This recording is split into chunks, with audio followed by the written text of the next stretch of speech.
उत्तर प्रदेश माध्यमिक शिक्षक संघ ने जिलाधिकारी कार्यालय पर पहुंचकर अपनी मांगों को लेकर जिलाधिकारी को ज्ञापन दिया। जिला मंत्री पंकज कुमार सिंह ने हमारे संवाददाता को बताया कि जिला विद्यालय निरीक्षक कार्यालय के वित्त एवं लेखाधिकारी विनोद श्रीवास्तव 31 अगस्त 2020 को रिटायर हो गए। उसके बाद अभी तक अस्थायी अथवा अस्थायी रूप से जिला विद्यालय निरीक्षक कार्यालय आजमगढ़ में कोई भी वित्त एवं लेखाधिकारी नहीं है, जिसके परिणाम स्वरूप पेंशन, अंतिम जीपीएफ चयन, वेतनमान एवं जीपीएस की पत्रावलियां लंबित पड़ी हुई हैं, जिससे शिक्षकों एवं कर्मचारियों को काफ़ी परेशानी का सामना करना पड़ रहा है। संयुक्त शिक्षा निदेशक कार्यालय आजमगढ़ मंडल आजमगढ़ में भी काफ़ी लंबे समय से कोई वित्त एवं लेखाधिकारी नहीं है।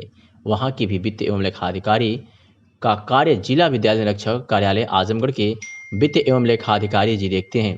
जिला विद्यालय निरीक्षक कार्यालय आजमगढ़ में जब तक कोई अस्थायी रूप से वित्त एवं लेखाधिकारी नहीं आ जाता, तब तक अस्थायी रूप से किसी द्वितीय लेखाधिकारी की व्यवस्था सुनिश्चित कराए जाने की मांग की गई। एडीएम प्रशासन नरेंद्र सिंह ने उचित कार्रवाई का आश्वासन दिया। इस बाबत क्या कुछ कहा पंकज कुमार सिंह ने, आपको सुनवाते हैं।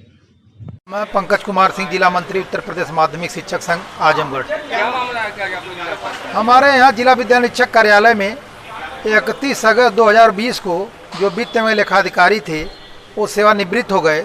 तब से लेकर आज तक कोई वित्त एवं लेखाधिकारी न हमारे यहाँ स्थायी रूप से कोई आया, न किसी को चार्ज दिया गया है। लोगों की पेंशन, जीपीएफ ऋण, चयन, वेतनमान, इस तरह की तमाम पत्रावलियाँ लंबित पड़ी हुई हैं, जिसका निस्तारण नहीं हो पा रहा है। शादी विवाह लोगों के यहाँ पड़ा हुआ, लोग खरीदारी नहीं कर पा रहे हैं। हमारे यहाँ मंडल कार्यालय, जो संयुक्त शिक्षा निदेशक कार्यालय का मंडल कार्यालय है, वहाँ वर्षों से वित्त एवं लेखाधिकारी का पद खाली चल रहा है। ऑडिटर का पद खाली चल रहा है। कई बार लिख करके दिया गया, शासन के संज्ञान में दिया गया, लेकिन मंडल का मुख्यालय होने के बाद भी वहाँ आज तक न तो कोई वित्त एवं लेखाधिकारी आया, न तो कोई ऑडिटर आया। मऊ और बलिया के अध्यापक आकर के परेशान होते हैं, उनको परेशानी का सामना करना पड़ता है। हम चाहते हैं कि हमारे यहाँ डीआस कार्यालय में वित्त एवं लेखाधिकारी की तत्काल व्यवस्था किया जाए अस्थायी रूप से, और संयुक्त शिक्षा निदेशक कार्यालय जो मंडल का कार्यालय है, वहाँ वर्षों से कोई वित्त एवं लेखाधिकारी ऑडिटर नहीं है। वहाँ पे जो है वित्त एवं लेखाधिकारी और ऑडिटर के 3 पद हैं, एक भी ऑडिटर वहाँ नहीं है। वहाँ इसकी व्यवस्था किया जाए। आपने दिया ज्ञापन, तो एडीएम साहब ने क्या कहा? एडीएम साहब ने कहा कि ठीक है, इसको हम जो है व्यवस्था करवाते हैं। ग्राम सभा बढ़िया तहसील सदर की पोखरी गाटा संख्या 450 व 371 का पट्टा निरस्त किए जाने की मांग को लेकर जन किसान कल्याण समिति जिलाधिकारी को ज्ञापन सौंपा। जिलाधिकारी कार्यालय पर ग्रामीणों के साथ प्रदर्शन कर ज्ञापन सौंपने आए जन किसान कल्याण समिति के अध्यक्ष कृपाशंकर पाठक ने कहा कि बढ़िया की पोखरी मत्स्य पालन का पट्टा ग्राम प्रधान व लेखपाल द्वारा चोरी छुपे गांव के 2 अपात्र व्यक्ति को पट्टा किया जा रहा है, जबकि उक्त पोखरी में गांव के सभी लोग सने सन की धुलाई करते हैं और सिंचाई का भी कार्य करते हैं। डाला छठ के त्यौहार पर ग्राम सभा की महिलाएं पूजन अर्चन करती हैं। ऐसी दशा में पोखरी का आवंटन निरस्त किया जाए और ग्रामवासियों ने मांग की कि उपरोक्त बातों को ध्यान में रखते हुए पोखरी घाटा संख्या 485 371 का मत्स्य पालन का पट्टा ना किया जाए। क्या कुछ कहा कृपाशंकर पाठक ने, सुनवाते हैं। किसान उत्पीड़न बंद करो, बंद करो, बंद करो। अभी तो यह लड़ाई है, आगे लड़ाई है। जन किसान कल्याण समिति जिंदाबाद। सर, क्या नाम है आपका? मेरा नाम कृपाशंकर पाठक है। मैं जन किसान कल्याण समिति उत्तर प्रदेश का अध्यक्ष हूँ। ये हमारे किसानों का प्रकरण है। रानी की सराय ब्लॉक में एक बढ़िया गांव है, जहां पर सन का उत्पादन पूरे उत्तर प्रदेश में मानी जानी परिस्थितियों में होता है, लेकिन वहां पर उस गांव में कुछ अनैतिकता के चलते वहाँ के पोखरी का पट्टा कर दिया गया। पोखरा बड़ा जलाशय है, जहाँ पर कि कुछ धार्मिक कार्य भी होते हैं। और ये किसान, सबसे बड़ी बात है कि जो सनई पैदा करते हैं, जो सन पैदा करते हैं, जो बाध बनता है जिससे, उसको उसी में लगातार 5 दिन 6 दिन सड़ाते हैं, इसके बाद बनाते हैं, उसमें गाड़ा जाता है और पूरे गांव के किसान उस बड़ी पोखरी में जो है सन को गाड़ते हैं। जिसके कारण अगर ये मछली पालन के लिए पट्टा हुआ है तो इसके एवज में गांव वाले चाहते हैं कि इसको निरस्त किया जाए, क्योंकि आज तक कभी पट्टा नहीं इसीलिए नहीं हुआ कि वह सन के उत्पादन का सबसे बड़ा गांव, तो यही हम चाहते हैं कि पट्टा खारिज कर दिया जाए। हमारी पूर्ण रूपेण नहीं हो पाई है। उन लोगों ने कहा है कि भी एक अधिकारी से वार्ता हुई है, तो उन्होंने कहा है कि नहीं, इस पर हम गंभीरता से विचार करेंगे, जांच करेंगे, अगर ऐसी बात है तो कार्रवाई कराई जाएगी। लेकिन हम ये भी कह रहे हैं कि अगर कार्रवाई नहीं होगी तो जन किसान कल्याण समिति जो है यह संगठन भी किसानों के साथ सड़क पर आने को बाध्य होगा, जिसकी सारी जिम्मेदारी। तरवा थाना क्षेत्र के चौकी गजोर गांव में गिरे हाई टेंशन विद्युत तार की चपेट में आने से एक किसान की दर्दनाक मौत हो गई। लोगों का आरोप है कि यह विद्युत विभाग की लापरवाही से घटना हुई है। चौकी गंजोर के रहने वाले श्यामलाल मौर्य पुत्र स्वर्गीय बंसी मौर्य शौच के लिए जा रहे थे, लेकिन वहां पहले से ही हाई टेंशन तार गिरा हुआ था, जिसकी चपेट में आने से उनकी मौत हो गई। लोगों के अनुसार विगत 15 दिनों से तार खेत में टूटकर गिरा हुआ था, लेकिन विभाग का कोई कर्मचारी इस मामले को गंभीरता से नहीं लिया। अगर विद्युत विभाग सही समय पर सचेत हो गया होता तो आज ये दुर्घटना नहीं होती। मृतक किसान व ग्रामीण समस्याओं को विद्युत विभाग के कर्मचारियों से पहले से ही अवगत कराए थे तथा प्रार्थना पत्र दिया था, लेकिन विभाग द्वारा इस मामले को संज्ञान में नहीं लिया गया तथा यह एक पखवाड़े से खतरे को दावत दे रहा था। जिस बात का डर था आज वही हुआ। मामले की जानकारी होते ही हिंदी व वाहिनी ब्लॉक तरवा के पदाधिकारी अजीत सिंह, ब्लॉक मीडिया प्रभारी व अध्यक्ष दीपक सिंह, उपाध्यक्ष सोनू सिंह तथा पंकज सिंह आदि मौके पर तत्काल पहुंच गए तथा शोक संवेदना व्यक्त किए। उन्होंने आरोप लगाया कि यह विभाग की स्तरीय लापरवाही है। इसके बाद तरवा पुलिस टीम मौके पर पहुंची और हिंदू युवा वाहिनी के पदाधिकारियों ने मांग की कि विभाग के ऊपर तुरंत कार्रवाई की जाए, साथ ही मृतक किसान को विभाग द्वारा मुआवजा दिया जाए। मंडलायुक्त विजय विश्वास पंत ने कहा है कि विकास एक निरंतर चलने वाली प्रक्रिया है, इसमें किसी प्रकार की रुकावट नहीं आनी चाहिए। उन्होंने कहा कि प्रदेश की सर्वांगीण विकास हेतु शासन द्वारा सर्वोच्च प्राथमिकता वाले जो चिन्हित कार्यक्रम हैं उनका क्रियान्वयन पूरी क्षमता से किया जाए। मंडलायुक्त श्री पंत ने शुक्रवार को अपने कार्यालय सभागार में आयोजित मंडलीय समीक्षा बैठक में शासन द्वारा चिन्हित सर्वोच्च प्राथमिकता वाले कार्यक्रमों, कानून व्यवस्था तथा कर एवं अन्य राजस्व कार्यों की समीक्षा बैठक की अध्यक्षता करते हुए निर्देश दिया कि अधिकारीगण कार्यों का मौके पर जाकर स्थलीय स्थापन करें, कार्यों की गुणवत्ता भी देखें। उन्होंने स्वास्थ्य विभाग के कार्यों की समीक्षा के दौरान कहा कि नसबंदी के मामले में अंतरा एवं छाया अत्यंत महत्वपूर्ण है, इसलिए सभी सीएमओ इसकी मॉनिटरिंग करें तथा जिन जिन सेंटर्स पर यह सुविधा उपलब्ध है उसका पूरा विवरण तैयार कर प्रस्तुत करें। यह भी निर्देश दिया कि जितनी नसबंदी हुई उसमें प्रथम डिलीवरी, द्वितीय डिलीवरी एवं नए कपल्स का भी पूरा विवरण उपलब्ध कराया जाए।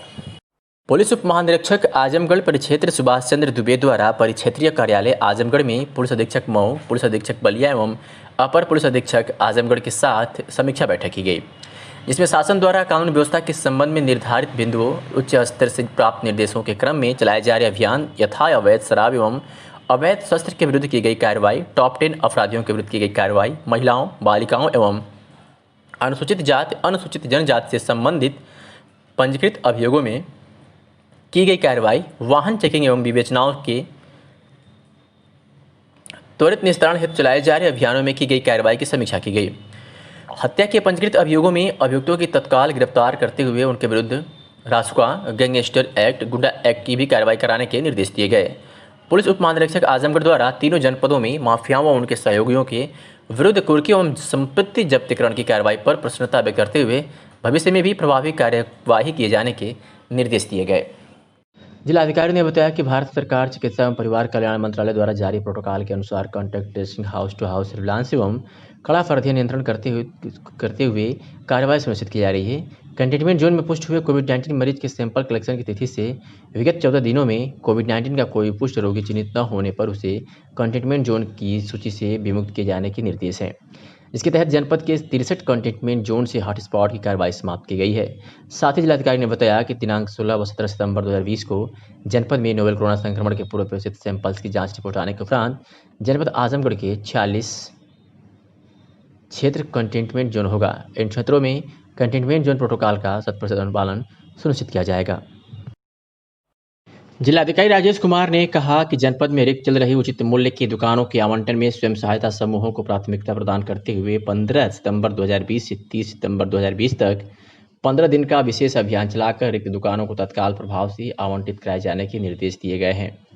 जिलाधिकारी ने कहा कि उचित दर दुकानों से होने वाले आर्थिक लाभ के क्षेत्र को विस्तृत करने के उद्देश्य से ग्राम्य विकास विभाग के अंतर्गत कार्यरत स्वयं सहायता समूहों को भी आवंटन प्रक्रिया में सम्मिलित किए जाने हेतु प्रक्रिया का निर्धारण किया गया है। उपरोक्त निर्धारित प्रक्रिया के दृष्टिगत जनपद में रिक्त उचित दर दुकानों के आवंटन में स्वयं सहायता समूहों को वरीयता प्रदान करते हुए चयन की कार्यवाही संपन्न की जानी थी, किंतु लगभग 2 माह का समय व्यतीत हो जाने के उपरांत भी इस दिशा में अपेक्षित प्रगति परिलक्षित नहीं हो रही है, जबकि जनपद के विभिन्न विकास खंडों में 106 दुकानें रिक्त हैं।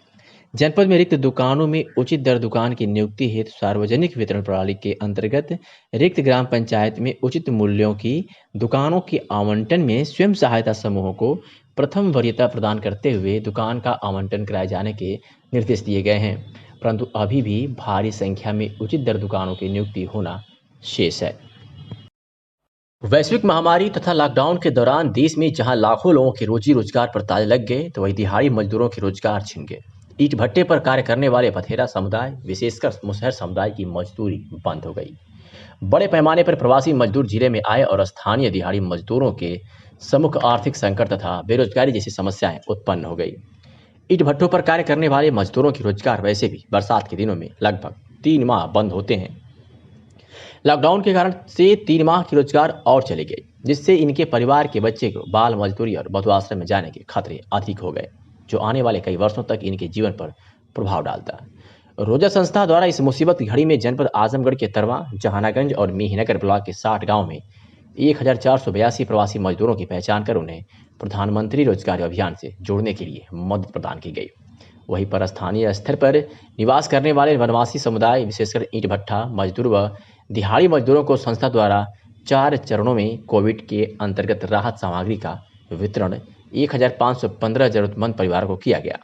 इन परिवारों को सरकारी सस्ते गल्ले से मिलने वाली सूखा राशन और प्रधानमंत्री गरीब कल्याण योजना के लाभ से जोड़ने का प्रयास किया गया।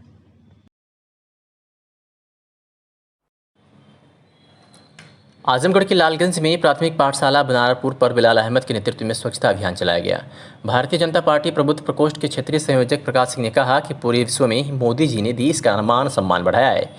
मोदी जी इस तरह देश को विकास के पथ पर ले जाते रहें, ऐसी हम लोगों की शुभकामनाएं। इस अवसर पर बिलाल अहमद, शाहनवाज, रामाज्ञा चौहान, कमलेश गौड़, सलीम शेख, शाहबाज खान, साजिद खान, सहवेज सहजेब खान, विनोद चौहान, विवेक, अंबिका, हरिश्चंद्र, मनीष, दिनेश, प्रमोद, किशन आदि लोगों ने स्वच्छता अभियान में भाग लिया। प्रधानमंत्री माननीय मोदी जी का 70वां जन्मदिन मना रही है और उनके जन्मदिन को सेवा सप्ताह के रूप में मना रहे हैं हम लोग। आज उसी क्रम में बनारपुर प्राथमिक पाठशाला पर जो है बिलाल अहमद के नेतृत्व में स्वच्छता अभियान चला है, जिसमें बहुत बड़ी संख्या में लोगों ने भाग लिया है। स्वच्छ भारत स्वस्थ भारत के रूप में जो मोदी जी का कार्यक्रम है, उसको अच्छा से साकार करते हुए हमारे सभी कार्यकर्ता तन मन से लग करके जो सेवा कार्य किए हैं, इसके लिए मैं सारे कार्यकर्ताओं को हृदय से बधाई देते हुए, धन्यवाद देते हुए अपनी वाणी को विराम देता हूं। जय हिंद, जय भारत तथा मोदी जी के यशस्वी जीवन की शुभकामना व्यक्त करते हैं। आजमगढ़ में भारतीय जनता पार्टी जिलाध्यक्ष सदर ध्रुव सिंह के नेतृत्व में प्रधानमंत्री नरेंद्र मोदी के 70वें जन्मदिवस के अवसर पर सेवा सप्ताह कार्यक्रम के अंतर्गत शुक्रवार को जिला कोषाध्यक्ष मयंक गुप्ता के संयोजन में 70 गांवों में स्वच्छता कार्यक्रम किया गया और प्लास्टिक से मुक्ति का संकल्प लिया गया। इस क्रम में हाफिजपुर मंडल में एकमा गांव में अभिमन्यु राय के नेतृत्व में, पटखौली गांव में आशुतोष पाठक के नेतृत्व में, महाराजपुर गांव में संजय उपाध्याय के नेतृत्व में, बुआहाटा गांव में घनश्याम मौर्य के नेतृत्व में, जाफरपुर में भानु मौर्य के नेतृत्व में, मेहनगर के खजूरा गांव में अमित सिंह के नेतृत्व में, हीरापट्टी में घनश्याम पटेल, विनय प्रकाश गुप्त, सत्यानंद सिंह के नेतृत्व में स्वच्छता कार्यक्रम किया गया। जिला अध्यक्ष आजमगढ़ सदर ध्रुव सिंह कटाई गाँव के स्वच्छता कार्यक्रम में मौजूद रहे। कोविड-19 के चलते जिलाधिकारी राजेश कुमार की स्वास्थ्य और पोषण माह के जिले के सभी कार्यक्रमों पर विशेष नजर है तथा अग्रिम पंक्ति के सभी स्वास्थ्य कार्यकर्ताओं को कोविड-19 प्रोटोकॉल का पालन करने का सख्त निर्देश है। इसी क्रम में बिलरियागंज ब्लॉक के भिकपट्टी हेल्थ एंड सेंटर अंतर्गत फरीदपुर गांव में ग्रामीण स्वास्थ्य स्वच्छता एवं पोषण दिवस VHSND सत्र में कुल 15 बच्चों तथा गर्भवतियों को टीके लगे। साथ ही परिवार नियोजन के बारे में भी जानकारी दी गई। सत्र के दौरान कोविड-19 के प्रोटोकॉल का पूरा ध्यान रखा गया और सभी को social distancing, mask, face cover और बार बार हाथ धोने के बारे में भी बताया गया।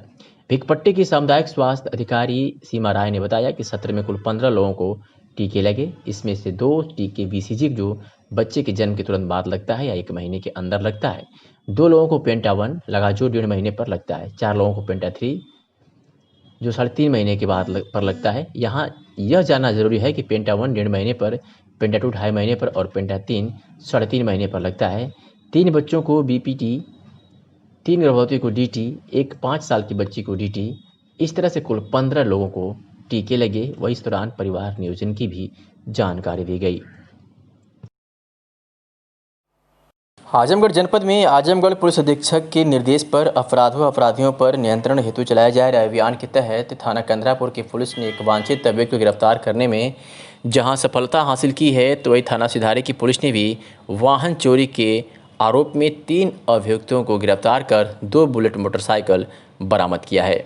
बात करें अगर थाना निजामाबाद की पुलिस की, तो थाना निजामाबाद की पुलिस ने भी एसपी के निर्देश पर अपहरण के अभियोग में फरार चल रहे 3 अभियुक्त को गिरफ्तार किया है व अपहृत को बरामद कर लिया है। इस तरह की हुई कार्रवाई से पुलिस विभाग की अपराध महकमे में हड़कंप मचा हुआ है।